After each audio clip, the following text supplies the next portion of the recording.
All right, so on the next slide, this is an example. Okay, so there was a picture down there at the bottom. You notice those blue dashed lines. Those are your vertical asymptotes. So those would all be like x equals -4. So that's what this one is. X equals -4. Okay, so that first dashed blue line that's going straight up and down. What is x equal to at that one right there? X equals, where does it go through the x-axis at? 0. 0, yeah, so x equals 0. And then if you look at the horizontal asymptote, it's the x-axis, so that's where y is equal to what? 0. 0, yeah. So all of those, notice the red curves are all like in between all of those asymptotes. That's because they can approach those numbers, but they can never equal those, okay? So the actual graph, you'll see the red curve in the top right-hand corner, the red curve in the bottom left, and then there's a curve there in the center.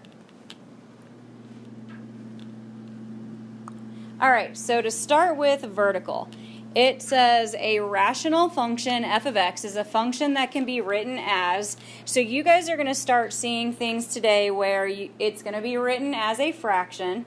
Okay, you'll have a function up top like p of x and you'll have q of x on the bottom. What are denominators never allowed to equal?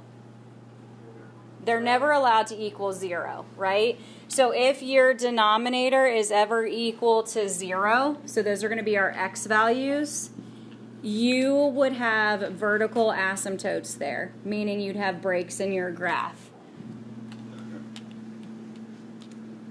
All right, so it says if p of x and q of x have no common factors, then f of x has vertical asymptotes when q of x equals 0. So that's what I was just referring to. If your denominator is equal to 0, then you will have vertical asymptotes. So we're going to practice finding some of those. Okay, so take a look at these two examples on your next slide. It says, for step 1, we're going to factor the denominator. Okay, so there are two examples here. Let's start with the one on the left-hand side. Remember, vertical asymptotes occur whenever the denominator equals 0. So what I'm going to do first is I'm just going to say, okay, x squared minus 1 equals 0. And now we need to factor that because it's a quadratic. Okay, so how would x squared minus 1 factor? Okay, hearing someone say, yep, x plus 1 and x minus 1. So if you're able to recognize that that is a difference of squares, it makes factoring that really easy. Okay, so then what are my two values of x? We have x equals Positive, negative 1. the -1, and we have x equals positive 1. Okay, now I'm going to leave them written like that. You know, in the past, a lot of times I've put commas there. Keep in mind, we're not just solving for x, we're solving for equations of lines. Vertical lines all start with x equals a number, right? So I prefer you guys to write your answers. If you have two x values, I would write them separately just because those are equations of lines. So no plus minus 1. I don't know. Do you really care, Carolyn? I want them to write them as equations of one. Okay, yeah. So like in the past when we've done something that, I'm still using the eraser. In the past when we've done something like that, a lot of times we were looking for just x values. We weren't doing equations of lines. So that was okay in the past, but now it's not really okay because we need an equation. Okay. All right, so right there, you guys have just found the two values of x that if you were to plug them into the denominator, it would make your denominator 0, and that's not allowed. So you guys just found your two vertical asymptotes. Not too complicated. It's nothing that you haven't already done before, but it's just it's taking something you've learned with factoring and applying it in a new way. Okay, so for the second example, in order to find the vertical asymptotes for the second one, again, it's all about the denominator. So set your denominator equal to 0. And then this one, I would use an asterisk on, unless you're just really good at doing the factoring in your head, which I know a lot of you are.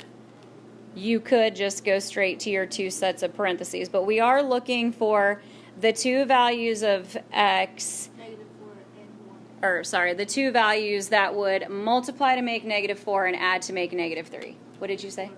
Yep. -4 and +1. Yeah, so if you need to, draw that asterisk, but this is what we were doing.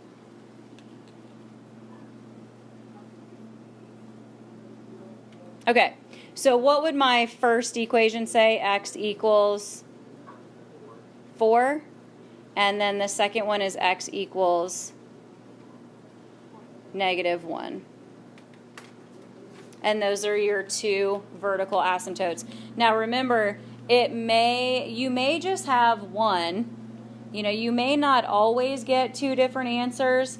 If I'm going to just make this up, but if your denominator were something like 4x, and I said find the vertical asymptote, you guys would just take 4x equals 0, and what's x?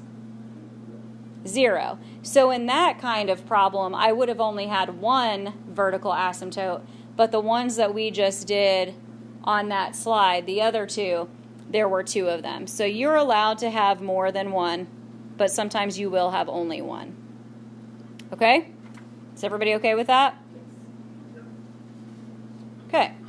Then let's talk about the horizontal asymptotes. I think there's more. Let me hit the button. Okay, so it says the horizontal asymptote is determined by looking at the degrees. So what exactly do they mean by degrees? They're talking about exponents. Okay, so it would really help if I had one written on here. So let me just make one up real quick. If I had f of x equals, let's say the top is x squared minus 3x minus 4. And then let's say the bottom is x squared minus 1. Okay? There are 3 different scenarios for your horizontal asymptotes. Okay? So the first scenario, part A, says if the degree of p of x, so if the exponent of the top one, so that's a degree of 2 because its largest exponent is 2, if that degree is less than the degree of the bottom one, then your horizontal asymptote is just automatically y equals 0. Was the degree up top smaller than the one on the bottom? No, they were exactly the same, right? So in the one that I made up, it is not scenario A, but scenario A can happen. Okay? So for scenario B, it says if the 2 degrees are exactly the same, so that's the type that I just made up, they both had an exponent of 2, that was their highest degree, then this is how you find their horizontal asymptote. You take the leading coefficient of p of x. So what number was out front up top? If it just says x squared, what's its leading coefficient? 1. So I would write y equals, I'd put a 1, and then on the bottom, you're just going to write the leading coefficient of the bottom function. Well, what was the leading coefficient up here? It was also 1. So my horizontal asymptote for the problem I made up is simply y equals 1. You take your 2 leading coefficients and you write them as a fraction. Okay? Something like 1 over 1, I would just make a whole number. If it's like 3 over 2, you would leave it as 3 halves. So either make it a whole number or leave it a fraction. Do not turn it into a decimal, just leave it in fraction form, okay? So that's when our two exponents or our degrees are exactly the same. Now for the third option here, you've got if the degree up top is actually bigger than the one on the bottom, then there is no horizontal asymptote at all. I'm pretty sure if there's not a horizontal one, there's one that we call oblique, okay? And that means that it's along a diagonal. So we're just basically focusing on the ones that go up and down and the ones that go straight across. But if you come across the word oblique, it's because it didn't have a horizontal one, okay? But all the ones we're going to practice with, we're not going to concern ourselves with the oblique one. All right, so let's practice some of these. Obviously, I'm going to give you one of each so you can see what they're looking like. So if you take a look at example number 1, to find the horizontal, we just need to look at the degrees. So what's the degree of the top function? If you don't see an exponent, what is it? A 1. Yeah, if you don't see an exponent on x, it's a 1. So the top one is 1. The bottom degree is what? 2. So isn't the top one less than the bottom? Top degree is less than the bottom. So what happens when the top one is smaller than the bottom? What are we supposed to do? It's just automatically y equals 0. Yep. So as soon as you look at those 2 degrees, if you notice the top one's smaller, absolutely no work has to be shown. You just immediately write y equals 0.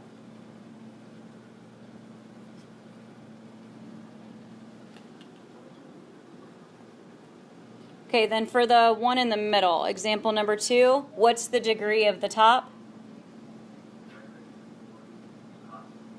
It's a 1. What's the degree of the bottom one? It's also a 1, so those two are the same, right? So anytime you guys have the same degree, what are we supposed to do? The top. Y equals 3 over 2. You take the leading coefficients. So if their degrees are the same, the only numbers we concern ourselves with are those 2 leading coefficients. So y equals 3/2.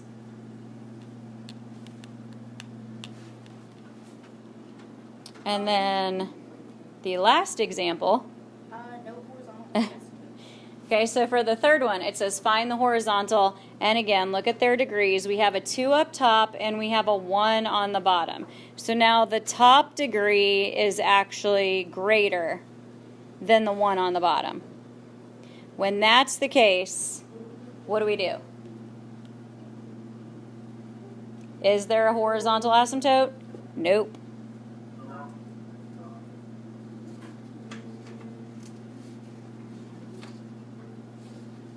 I'm just abbreviating there, but you can say none. You know, for next to like horizontal, you could just say none. You don't have to write no horizontal asymptote.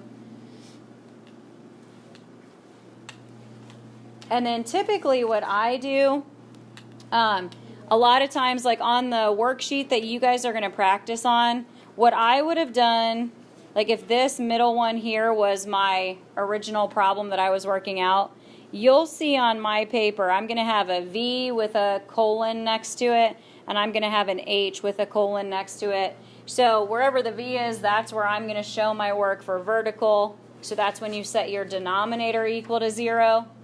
And then for the H, that's where you guys can write either y equals 0, you can write the word none if there isn't one, or you can actually write the y equals using the 2 leading coefficients.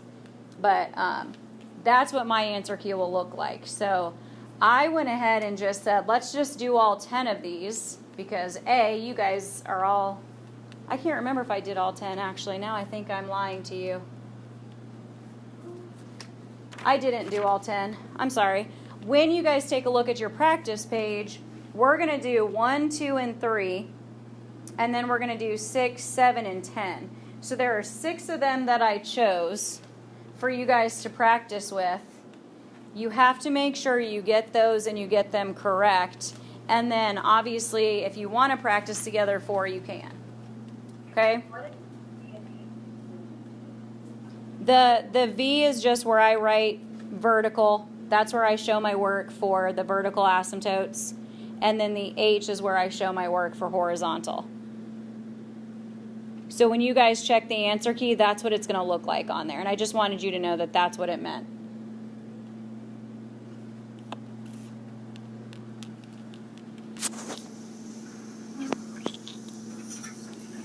Okay, so do you guys have questions? Do you want? Okay, so if you guys take a look up here, everybody can see the practice, right? Is everybody? Yes. Okay, so if you take a look at the very first practice problem, let's focus on the vertical asymptote first because it does say to identify both the vertical and horizontal. So starting with vertical, all you guys have to do is set your denominator equal to 0. Well, this denominator is super easy. It just says x. So immediately I would just write like x equals 0. And you guys have now just found your vertical asymptote. And there's nothing more to do. Now, if you look at 2, you will have to solve an equation. Some of them are going to take a little bit more work because you may have to factor. It just depends on what that denominator looks like. Now, for horizontal, compare the degrees. So what's the degree of the top function? A 1. And what's the degree of the bottom? 1 also. So, since they are exactly the same degree, all you guys have to do is put y equals and then give me the 2 leading coefficients.